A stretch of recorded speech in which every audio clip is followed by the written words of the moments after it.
안녕하세요. 잡시광입니다. 세계 최강이라 불리던 이스라엘의 방공망에 예상치 못한 균열이 생겼습니다. 마치 철옹성 같았던 방어막에 작은 틈이 생긴 것처럼 말이죠. 그런데 이 틈 사이로 뜻밖의 주인공 바로 한국의 방공체계가 떠오르고 있습니다. 왜 지금 전 세계가 한국의 기술을 주목하는지, 그리고 이것이 한국에게 어떤 기회와 과제를 안겨주는지 오늘 하나씩 파헤쳐 보겠습니다. 2025년 이스라엘이 이란을 상대로 전격적인 선제 타격을 감행하면서 중동은 다시 한번 전운에 휩싸였습니다. 이스라엘과 이란의 군사 충돌은 단순한 지역 분쟁을 넘어 전 세계 안보 환경과 방위 산업의 판도를 흔들고 있습니다. 이스라엘의 선제 공격은 단순한 군사작전 이상의 의미를 지닙니다. 이스라엘이 이란을 공격한 배경에는 크게 세 가지 이유가 있습니다. 첫째, 이란의 핵무기 개발이 임박했다는 판단입니다. 이스라엘 정보당국은 이란이 핵탄 두 장착이 가능한 미사일 개발에 거의 도달했다고 보고 더 이상 지체할 수 없다는 위기감을 가졌습니다.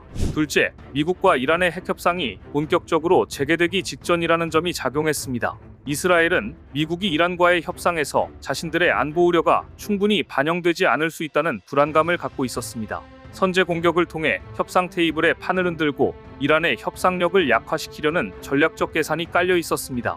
셋째, 이스라엘 내 정치적 목적도 무시할 수 없습니다. 국내 정치적으로 위기에 몰린 현 정부가 외부 위협에 단호하게 대응하는 모습을 보여줌으로써 내부 결속을 꾀하려 했다는 분석도 있습니다.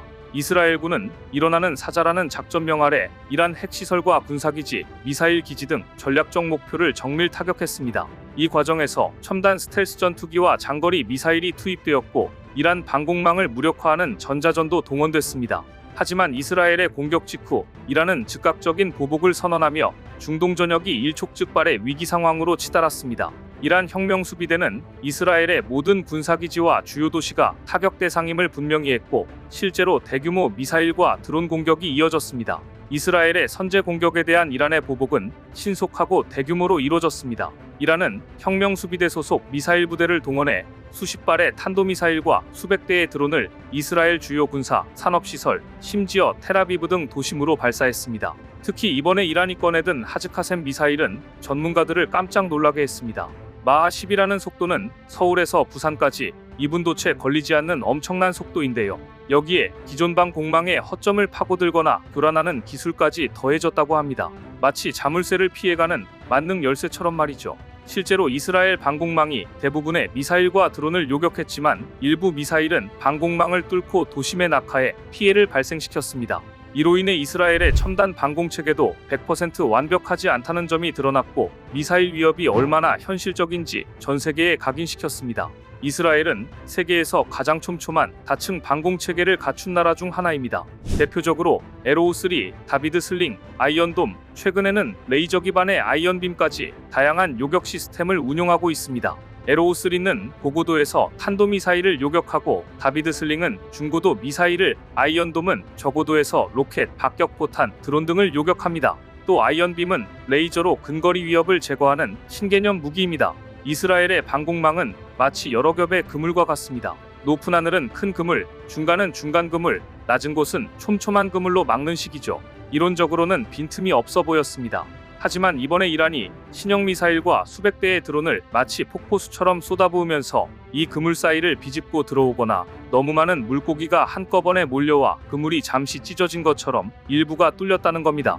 아무리 튼튼한 그물이라도 감당할 수 있는 양에는 한계가 있었던 거죠. 실시간으로 수십 수백 발의 미사일과 드론을 동시 탐지, 요격하는 것은 기술적으로도 비용 측면에서도 엄청난 부담이기 때문입니다. 이스라엘 이란 충돌은 중동 전체에 강한 위기감을 불러일으켰습니다.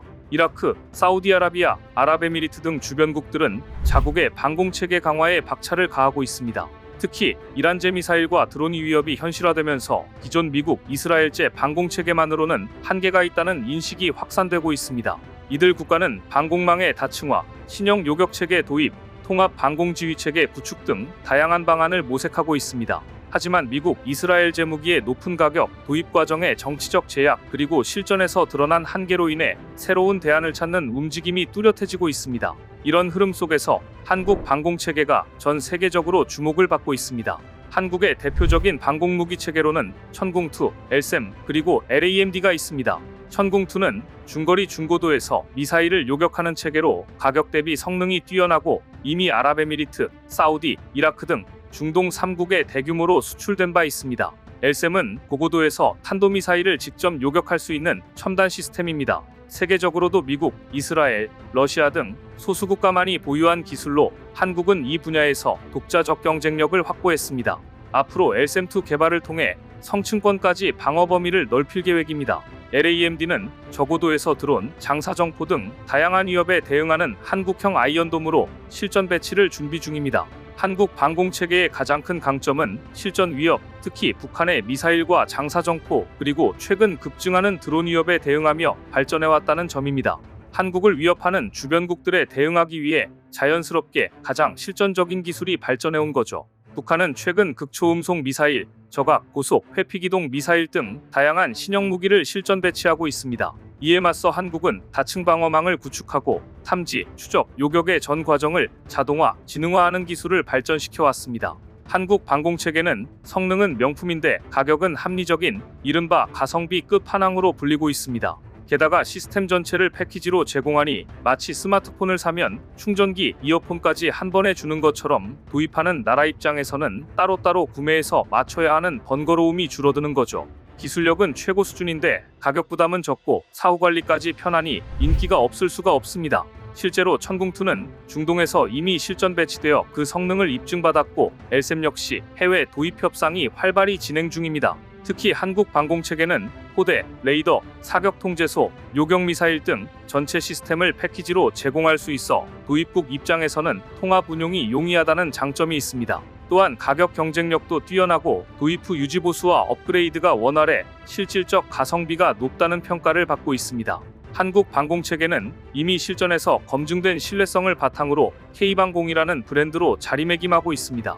앞으로 LSAM2, LAMD 등 차세대 무기체계 개발이 완료되면 성층권까지 방어가 가능한 세계 최고 수준의 다층 방공망이 완성될 전망입니다. 이처럼 한국 방공체계는 기술력, 가격, 통합 솔루션, 실전 신뢰성 등 모든 면에서 글로벌 경쟁력을 갖추고 있으며 앞으로 글로벌 방산 시장에서 더욱 중요한 역할을 할 것으로 기대됩니다. 이스라엘, 이란 충돌은 전 세계적으로 미사일과 드론 위협이 얼마나 현실적인지 그리고 첨단 방공체계가 얼마나 중요한지 다시 한번 각인시켰습니다. 이제는 단순히 미사일을 막는 수준을 넘어 대량의 드론과 극초음속 미사일 그리고 전자전까지 아우르는 통합 방공체계가 필수인 시대가 되었습니다. 이런 변화 속에서 한국 방산기업들은 기술 개발과 수출 확대에 박차를 가하고 있습니다. 천궁2, LSAM, LAMD 등 첨단 무기체계는 이미 중동, 동남아, 유럽 등 다양한 국가에서 관심을 받고 있고 실제 수출 계약도 꾸준히 늘고 있습니다. 특히 이번 이스라엘, 이란 실전 사례는 한국 방공체계에 중요한 교훈을 주고 있습니다.